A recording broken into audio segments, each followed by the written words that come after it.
Thank you for joining us, Global Village, today. We have two guests today, Janelle from the Kantara Safe House and Kim from the Kantara Safe House also. Welcome to the Global Village Show. Thank you. Nice to be here. Could you please tell us a little bit about yourself, Kim? I am the programs manager, so I run all the programs and staffing for Kantara Safe House, which is the Brooks Women's Shelter. Oh, that's very good. What about Janelle? I am the organizer of the 5th annual Walk a Mile in Her Shoes. I'm also training to be a part-time casual crisis worker at the women's shelter. Okay, so you want to touch base with what that Walk a Mile is all about? Yes, of course. The Walk a Mile is about stopping sexual abuse as well as rape and gender violence. We like to kind of make it a fun event, so the men walk around in the high heels as well as raise money for the Kantara Safe House Women's Shelter. And it's just a great event. It raises a lot of awareness. That's good. So how long has been that awareness? How many years now? 5 for us. So this is the 5th year that it's running. Wow, so people will walk on the high heel shoe? Yes, they wear these ones. There you go. That's and first, you have a first prize winner, second prize winner? Yes, so the first prize winner is a $400 gift card to the Banff Springs Fairmont Hotels. The second is a night stay at the Heritage Inn as well as a meal voucher. And the third place is $100 to Boston Pizza. So if I'm not mistaken, so you have to walk a mile, and if you don't fall, then that is you will be the winner. We haven't had anybody fall, so that's awesome. No Okay, that's injuries good. yet. I think they come having practiced a bit in their wives' shoes. There you go. So how are you going to be a winner then? Everybody will walk a mile, or they just run with it? Sort of like walking speed, everyone? So, Sorry, do you want to answer? You sure. answer. How they win is, well, if they win the first prize, it is the person who has raised the most money for the shelter. Okay. So that's kind of how we base it off of. And they kind of make it fun, like who has the hairiest legs, I think is the third place. Okay. And, you know, Yeah. just Best. really fun. They come dressed in costumes, so like you'll see them decked out in their wives' dresses, or you know, if you can't walk in the high heels, because some people can't, they're welcome to deck out their running shoes or their bedroom slippers, bedazzle them, put ribbons on them. So you know, we give best costume, hairiest legs, you know, kind of just 2 joke categories. Yeah, Okay, it's a I lot of see. fun. Okay, no, that's I can see it's very high heel. I couldn't walk in them, so the guys that do, they're awesome. Now, can I just see one sec? Of course. Yeah, it's extremely high. And there heel. is 3 sizes. You can get the small heel, the medium, and the stiletto. So I think that's the medium size. But again, if you can't, don't let not being able to walk in the shoes be a barrier. Okay. You can bedazzle your best runners. You can bedazzle your bedroom slippers. It's just getting out there and walking. The awareness. Awareness that's the most for the important. cause, yeah, For the for cause. domestic violence and sexual violence. There you go. Well, I will salute the person who walks with that high heel. It's a little bit high heel. Yeah, like I said, well I couldn't walk in them. Yeah. Janelle can do it. I could not. Yeah. well, Maybe. Yeah. So you want to touch base on, for example, the overall the shelter stuff. Certainly. Kantara has been around running Brooks and District Women's Safe Shelter. We run as Kantara Safe House in the community right now.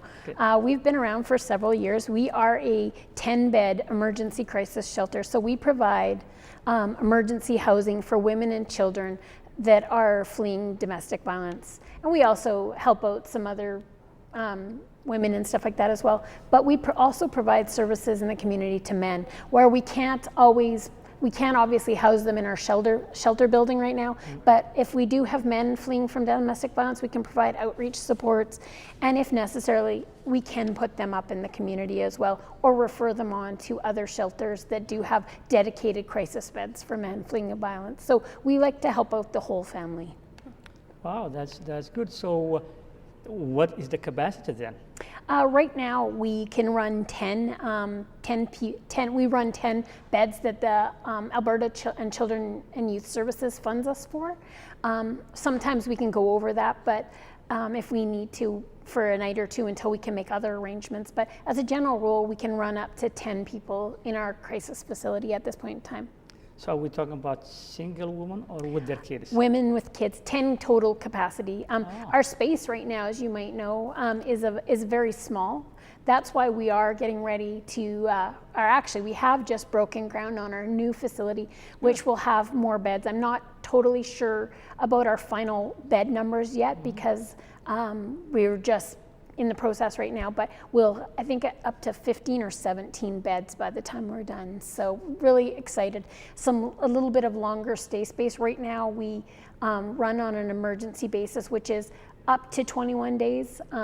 It's not guaranteed, but up to 21 days. So we may have some longer stay space available for families that need more time stabilizing after they flee domestic violence. So we're really excited about that. No, that's very good, and congratulations for the new building. Awesome, yeah. It's coming then. When are you guys moving out? We just broke ground a couple weeks ago now, and so our building is a modular build out of Bow City, and so they're building it on site, and they will truck it to Brooks in 8 different sections, and so we'll begin to see it going up over. They're going to build over the winter, and so spring into the fall, or spring into the summer, the building will come up. So hopefully by final, we'll be by the fall. by the fall. Yeah, sorry, is what I'm trying to say. No, that's good. No, that's very good. No, that's good. So are you seeing increase of domestic violence in our area by just tracking the numbers that you receive? That is always a hard one. Right now we're in the middle, as you know, as an economic recession. And so things look really different right now. And so I don't think we have a firm idea of what's going on domestic violence wise. We tend to see an influx in the seasons as the weather starts to change, where people don't have the options to maybe camp out or do things towards the winter and the fall. We definitely see our numbers going up. And we've seen, as you may know and as you're familiar, we've seen people leaving our area trying to find work. So I don't think we're right in the middle. We're not quite seeing what the true picture is yet. As a general rule, we're doing lots of great work in our shelter programs and also our outreach numbers. We do see the numbers go up and down, and we're definitely seeing that this economic downturn is impacting families with abuse. No, that's the common, I think, when the economic recession reflects the family dispute and problems. Stress spews out into the family, and so I think all over Brooks, we're all seeing the rise of numbers and the demands on services. So, what other programs you have apart from that? You have also outreach and all that. We in Brooks, we kind of do things a little bit differently than some other shelters have done in the past. They've really focused on their emergency stay programs, and we've done that, and we realize that we can never go without that. As much as we would like to have a society without domestic violence, I don't know if it's going to happen in my lifetime, but I'm going to sure work towards that. So we've that we won't have. No. Well, we can hope, right? Yeah, and we will work every day to see if we can. We can decrease. But we cannot eliminate. That's part of life. But we've always looked at things a bit differently under the leadership of our executive director, Shauna Bell, who's an amazing woman, and she's really brought a lot of really great leadership to our programming, and we've taken it from a focus necessarily on the crisis residential part of it and the short-term stay to how can we help out long-term families that are dealing with abuse, because again, it is a family issue, it's a community issue, it's not just one or two people having an issue, it's something we all need to look at. And so we provide services through our outreach programming to maybe women that have been in the shelter and are leaving the shelter and they still want to stay connected. But we also have some great programming, our Healthy Families Outreach Program, which provides outreach services to high needs new Canadian families that maybe need a little bit of support. And so we do that in partnership through our community. And we also run with our domestic violence intervention team, which is a partnership with Cantera, the RCMP, and also victim services. And so we really are trying to look at, like I said, domestic violence as issue for the whole family and the whole community. And we're trying to do as much work as we can before they need to come into shelter. So maybe the RCMP will go out to a file and maybe they don't have enough information to lay charges, but they will get permission for the families that they're working with. Hey, you know, maybe we can offer you some support through the Cantera, through our DIVIT program, our Domestic Violence Intervention team, or maybe Brooks and Community Immigration Services, they'll have New Canadian files that they're working with, and they'll be like, hey, we can hook you up with outreach from Cantera, and they can work with the whole family. So we're really excited about that work because we're able to deal with families where they're at. If they can't leave the house, or it makes more sense for the woman to stay in the home, we can help provide resources and supports to the man if he has to leave. Or if it makes more sense for the woman to come into shelter, we can provide supports. We just want to help people that want help. So if they want help doing things differently in their families, we want to get them those helps. Maintaining that the children are safe, that any law enforcement issues, for example, no contract orders, things like that, we work in conjunction with Child and Family Services very closely, with the RCMP very closely. So we're not going to help you breach, but we're going to help you work on long-term plans to help get your family as healthy as you want. Whether you know that you want to leave and never get back together, maybe you don't know what you want as a family, or maybe because of the legal ramifications, or because Child and Family Services is involved and it's not safe, we can work with the whole family and help with all the services in Brooks kind of coordinate what that plan needs to look like going forward for your family.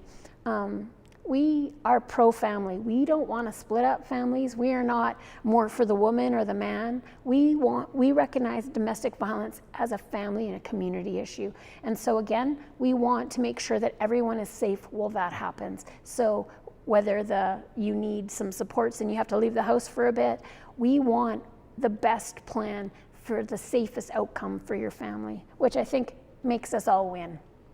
That is said enough. Thank you very much. I think that's indication for the viewers, and that is what we need to hear. And our outreach program and our outreach team and our shelter team, we are more than willing to go and speak to different community organizations. For example, our outreach just did a presentation on Sunday along with Victim Services, Child and Family Services, to the Oromo elders. And we love doing stuff like that because how can we all are working together as a community then. We don't mind working with the schools. We work very closely with Alberta Employment Services, Mike from the Well, to address it as a family issue, which we know it is, and a community issue. So anytime we can speak and provide education on domestic violence and its effects, we want to do that. And so we're just excited that programs like this give us a chance to do that, and also to educate around our amazing fundraising event like Walk a Mile, where proceeds will be going directly to the new build of our shelter. Because I think, what is it, we have to raise $400,000? Yeah, we're expecting it's a $1.5 million build. And so we've raised the majority of that. We're still trying to get that $400,000, but that's only a little bit compared to what we've already raised. So we're so excited to get that information out there. And coming back to that question is if somebody wants to donate, for example, those great people who might have some cash to spare, would they just call the shelter? Or? Yep, they sure would. We are welcome to business people that can provide donations in kind, maybe labor, maybe help with furnishing, things like that, maybe just a cash donation, or maybe you want to walk a mile, or maybe you guys want to run a bake sale for us. So they can contact the main shelter number of 403-793, that's my crisis number. Our admin line is 403-362-2766, 403-362-2766, or if they need help in their families, they can call our 24-hour crisis line of 403-793-2232. So that's 403-793-2232.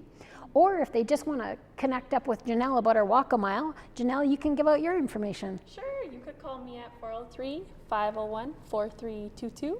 Yes. And what is that form you have there? This is the registration package. So, yeah, if they want to get a hold of us and get involved in this awesome event, I'll drop this off for them, or they can come pick it up. And yeah, it has all the information. It has the brochure, the registration, the permission, the pledge form. Yeah. Janelle, maybe you could just tell them a little bit more about where the event's going to take place and who's walked for us before, because it's really exciting. We've had people from different communities in walking for us, so it's been awesome. For sure. So the event is supposed to happen at Flex Hall? Yes, the Lakeside Leisure Center Flex Hall. And if they want to come, they should come at 2:15 on November 1st, which is a Sunday. And the event is at 3 p.m. Yeah. And who's walked before? 3 Oh p.m., yeah, right? who we've had walking before. I was just talking with Ahmed before the program started, and we've had some amazing walkers. Edward Foley, some of you may know him. Yeah. He's walked with us from the Liberian community. We've had gentlemen from the Filipino community. We've had police officers and firefighters. We've had county councilors. Mayor Martin's walked for us. We've had soldiers come and walk with us. Adam Lakatos, that some may know from cadets, but also from his piping. He is a bagpiper. He's going to start off our walk. He's been doing that for the last couple of years for us. So we're so excited because we're getting and he's a second generation Hungarian citizen. So we're so excited about that because it's people buying into the fact that this is community work. So, Community driven. and it's a community organization. Again, we want to get away from the stereotype that we just help women because we help men too. Again, through our outreach programming, if men come to us and say that they've been abused, we will definitely help provide resources. Crisis counseling will help them find a place to stay if they need emergency accommodations. So again, it's so important to us that we have the buy-in of all of our community. It doesn't matter if they're from Congolese, Somalia, from original Canadian citizens, business people, just the guy off the street or the woman off the street. It's an issue for the whole community to be involved in. So we're so excited. No, that's very great to hear. So what is your program then? Are you going to be working with the shelter in the near future? Are you volunteering with them now? I am the organizer of the fundraiser. She's a contractor for us right now to get the walk a mile done. Okay. And then after that, I will be training to be the casual crisis worker. Yeah, so we're really excited because she brings, she used to work with the Brooks Bulletin, so she's familiar with a lot of the business community in Brooks, so she's got connections that way. She's also got youth and schooling on her side, so we're really excited because she brings a really fresh perspective and a lot of energy to our walk a mile as well as our crisis department. And Janelle's got huge people skills, so and that's the kind of people we want doing this work, people that care and are compassionate and are knowledgeable about Brooks. And Janelle's a lifelong Brooks citizen, so we're excited. That's plus. That's plus. Yeah, so how many staff you have then at the shelter? Right now we run about 21 full-time, part-time, and casual, and that's through our crisis accommodation program, our outreach programs, and also we run, a lot of you or viewers may be familiar with our Seconds on First store down Second on First. It's just down the door from the real estate office / down the street from Brooks Hotel, and it's a secondhand store where if the if the community's cleaning out their closets and they have some donations they want to give, if they take it down to the store, if those items get sold, the proceeds come directly back to shelter programming. Or if we have clients in need that maybe need clothing for themselves or their kids and or small houseware items, we give them a free voucher. So yeah, the proceeds really profit the shelter, and our clientele. So are you talking about the Salvation Army? No, it's called Seconds on First. Salvation Army is a great place to give your donations to as well because they really benefit in our community. But the shelter runs Seconds on First is what it's called, and it's again on the same street as Studio L, the Brooks Hotel, and the real estate office over there. And And so 21 staff, that's quite a lot of staff. That's a large number of yeah, it's a staff. huge That's community very of good. people caring for the families in Brooks. So we're so excited. So if people want to donate, for example, children clothes, would they take there or they bring to the shelter? No, directly down to the store. We don't have a lot of space. We are packed for space at their shelter building. So they will be taking straight to that store. But and what's really important, like I said, to know is that those donations, if they get sold to, because anybody can go and shop there, any of the proceeds come directly back to the shelter, but our clients also can get free vouchers, so our clients never have to pay as well. So your donations are going directly to the work of what the shelter does. So. Well, that's the best cause for humanity, and I think that's it's no better way to donate than to the women's shelter for education and everything. We appreciate that, and we kind of agree, but again, there's a lot of great businesses and a lot of great services in Brooks, so we just thanks that you'll bring us on your program and let us talk about ours. No, we do have a different organizations in different field, but we're talking about some of the organizations that will have an impact because the women's shelter have an impact on the family. Yeah. And community cannot be built without the family. So That family is is the true. foundation.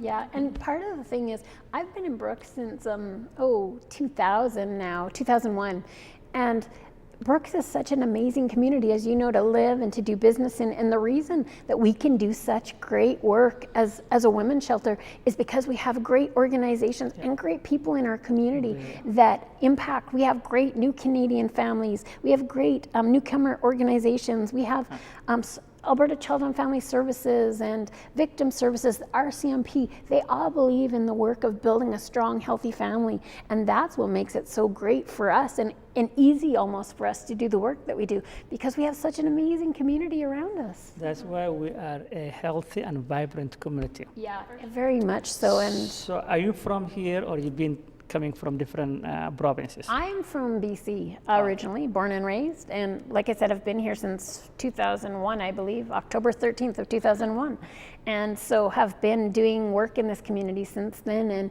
again, I don't think there's ever another place I really want to go. It is so amazing to do the work that we do here because we have a community that understands, and other organizations in the community that are doing the work along with us, that they understand how important it is for healthy families. And healthy families, relationship-wise, make for healthy businesses, they make for healthy schools, healthy students, so yeah. My follow-up question to be this one is, since you came from BC, which is one of the great provinces in terms of diversity, Ontario, Quebec, and BC. Alberta is still not as far as Quebec or Ontario or BC because those have been settled by immigrants a long time for a very large number. So what do you think the advantage of a diverse community such as ours is advantage to in general in the economic growth of any given city or community? Yeah, that is easy because I've given a lot of thought to that question because I came to Brooks when immigration was really starting. It had happened a little bit before that, but it was really in swing. And you know, we're all richer for different communities, different nations, different beliefs. It makes us stronger. Like, it really does. And you know, at its roots, Brooks was settled by immigrants. People from Scandinavian countries, you know, things like that. They're our original farmers here in Brooks. So, you know, just like we were stronger because they came and they have brought their work ethic and their families, these new wave of immigrants, they are stronger and they make us diverse. We have better food, we have awesome businesses. I mean, really, like some of the restaurants we have in a small community such as Brooks are huge. They don't have them in some of the bigger places. So again, the fact Brooks is such a unique community, and again, I just feel stronger. I've gone to a church for years where, you know, it's been multicultural. Some of my great friends are from our new Canadian families, and it makes me a better person. I get to see a world view and a world perspective, and you know, Brooks, we are blessed. to have that. No, that's true indeed. I used to live in Ontario, and when it comes in a diverse population or diverse communities, Ontario has a very large of different communities. But looking at the Ontario, because of the large number of people living in Ontario, compared to a small city such as Brooks, which has all different ethnic groups, it's a blessing. Yeah, diversity. With diversity, everybody wins. And I don't care whether you're black, white, Chinese, what culture you're from, or what religion, Christian, Canadian. You know, when you see our kids playing together, you know, I mean, Janelle, you were raised in the middle of all the immigration in Brooks. You know, it makes no never mind to Janelle. Like, they're hardworking people, they are family people. I mean, yes, diversity brings its challenges, but I feel like we win more with diversity than we ever lose out. And I know some, you know, again, better food, great people, great life experiences, great education experiences.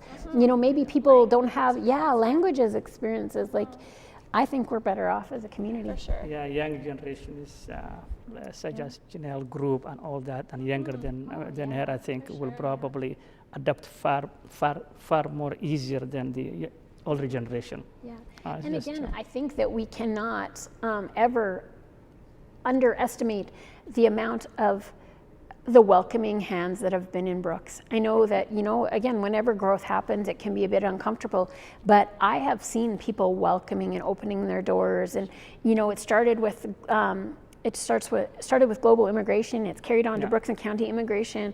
I've seen, you know, I've worked out at Lakeside myself. I used to recruit out there. My parents work out there. I mean, through the church experiences I've had, through the clientele I've had. I used to work for Brooks Employment Services and have been working in the shelter for a long time.